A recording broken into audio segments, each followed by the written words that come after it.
What's good? These are my favorites from the month of month of March. I'm trying to time travel here. The first thing that I really loved in the month of March was a book called The Little Book of Skincare by Charlotte Cho. And I don't know if you've noticed this before, but the topic of Korean skincare has been wildly popular lately. Like every blog, every magazine, everyone is talking about the topic of Korean or Asian skincare. Especially within like the last 9 months or so. I was browsing through Amazon for skincare, I think, and this book popped up. And I was like, well, I don't really know that much about skincare, so maybe I'll check it out. Here's the thing, I'm a very impatient person, so when I want something, I want it now! So I couldn't wait for Amazon Prime 2-day shipping. I went to Barnes & Noble the same day and I got it. It was the last one left. It totally changed the way I viewed skincare. I never concerned myself with skincare. When I was younger, I literally did not care about what I put on my face. I would work out with my makeup on. I would go to dance class with my makeup on.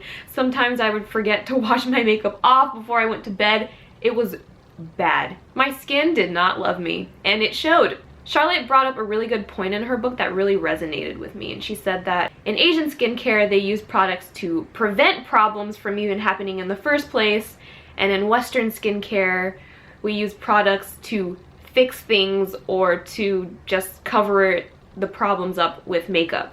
Which sounds wildly familiar, don't you think? Hi, thank you. Instead of getting to the root of the issue, I'm going to cover it up with a temporary fix that derails the entire conversation. Thank you. Vote Asia for president. Basically, skincare is really an entire culture and not just products that they buy. And that's something, like, thinking back to it, that is something that I remembered while living there. I mean, even my own mother told me to take care of my skin, you know, wear sunscreen, wash off all your makeup, make sure you're exfoliating your skin, stay out of the sun. And of course I didn't listen to her, because moms don't know anything, right? Moms know everything, especially Asian moms. So if you would like to learn more about Korean or Asian skincare and the infamous 10-step Korean skincare routine, I would highly recommend this book. She gives such a great introduction to the book, and there's like cute like little drawings, and it's really easy to follow. She was very personable, and it's a little funny sometimes. So yeah, I would definitely recommend this book. While we are on the subject of skincare, I went out and bought like an entire skincare routine after reading that book from the website Soko Glam. Soko Glam is a retailer of Korean skincare products curated by Charlotte Cho, who is the author of the book that I just mentioned. And one product that I particularly love from the routine that I purchased is this black sugar scrub from Skin Food. It's a really good physical exfoliator. In the book, you'll learn the difference between chemical exfoliation and physical exfoliation. So this is more of a physical exfoliator, and it just sloshes off all the dead skin cells, and the smell is very like citrusy, like it almost smells like lemon and honey kind of. It's a little abrasive because it's a sugar scrub, it's an exfoliator, but it's not harsh. But yeah, definitely check that out if you have oily skin, especially because we need to make sure that we are exfoliating the dead skin cells so that the sebum doesn't get trapped and make our skin break out. I just learned that from the book. Buy it. Now let me talk about music real quick, because I feel like so much good music has come out in 2016 so far. Let's talk about Mind of Mine by Zayn. Now before hearing this album, I was like really nervous that I wasn't going to like it or that it was going to fall short of my expectations, but I was really, really impressed. It's a really solid album. The only thing that bothers me though is the way that the tracks are titled. Like, I didn't realize that we were back in middle school on MySpace choosing our top 5.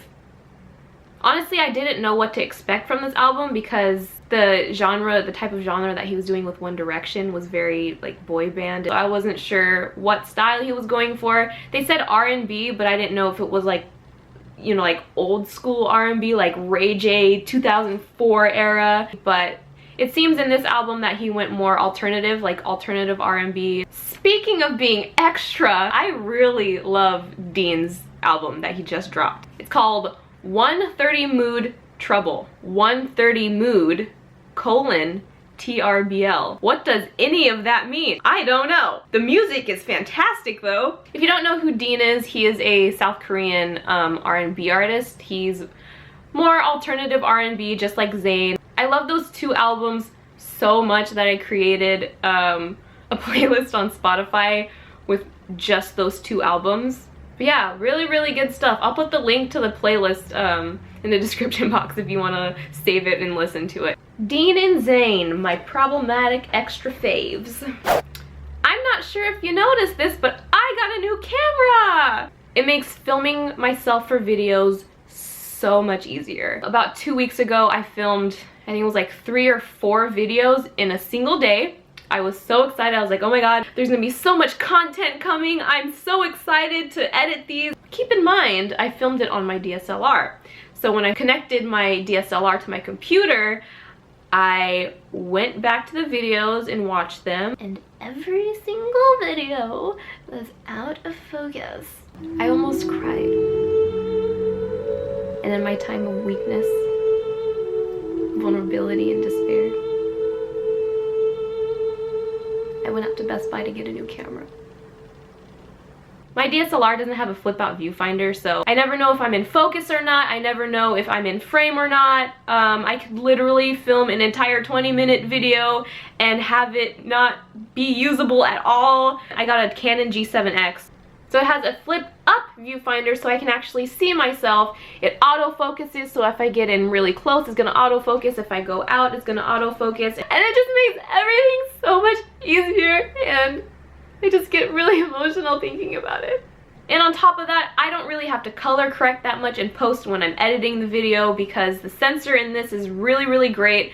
It does really well in low light situations. The quality is amazing. Shooting raw video on my DSLR helps with filmmaking, but I prefer to film YouTube videos, like when I'm filming myself especially, on this camera right here. And those are my favorite things from March. Don't forget to like, comment, and subscribe. And thanks for tuning in. I'll catch you next time.